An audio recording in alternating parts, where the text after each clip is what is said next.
La dignité, socle universel de l'humanité.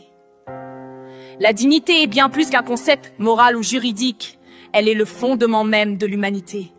Elle traverse les frontières, les langues, les croyances et les systèmes politiques. Elle affirme que chaque être humain, par le simple fait d'exister, mérite respect, considération et reconnaissance. Elle ne dépend ni du statut social, ni de la richesse, ni du pouvoir. Elle est inhérente à la personne. Dans un monde souvent marqué par l'exclusion, la pauvreté, le racisme ou la violence institutionnelle, la dignité devient un repère, une boussole. Elle est ce qui permet à l'individu de se tenir debout, même lorsque tous semblent vouloir le courber. Elle est ce regard droit, cette parole libre, cette posture qui refuse l'humiliation. Elle est un refus de la déshumanisation. Dignité et résistance, une posture face à l'injustice. Dans les contextes de lutte sociale, d'exil ou de marginalisation, la dignité prend une dimension politique. Elle devient un acte de résistance. Refuser de se taire, de se soumettre, de disparaître dans l'ombre, c'est affirmer sa dignité. C'est dire « je suis là, j'existe, j'ai des droits ». Ce refus du silence imposé puissant.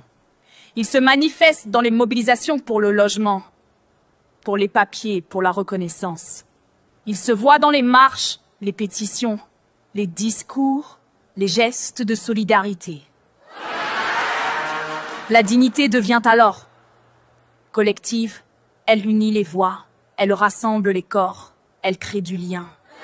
Elle est aussi ce qui pousse à défendre les autres. Car être digne, ce n'est pas seulement revendiquer pour soi, c'est aussi se lever pour ceux qui n'ont pas la force ou les moyens de le faire. C'est porter la parole des invisibles, des oubliés, des opprimés. La dignité comme fondement de la justice sociale.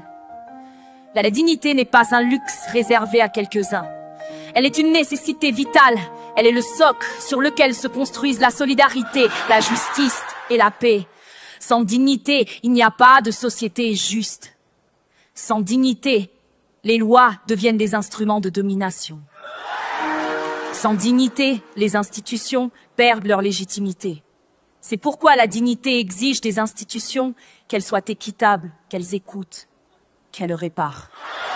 Elle demande que les politiques publiques soient fondées sur le respect de la personne et non sur la logique du contrôle ou de l'exclusion.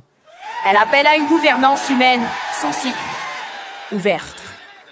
Elle dit ici l'appel à la mémoire. Elle nous rappelle les luttes passées, les combats pour les droits civiques, les résistances contre les dictatures, les mouvements pour l'égalité. Elle nous invite pas oublier, à transmettre, à honorer ceux qui ont payé le prix fort pour que nous puissions vivre debout. Une flamme intérieure.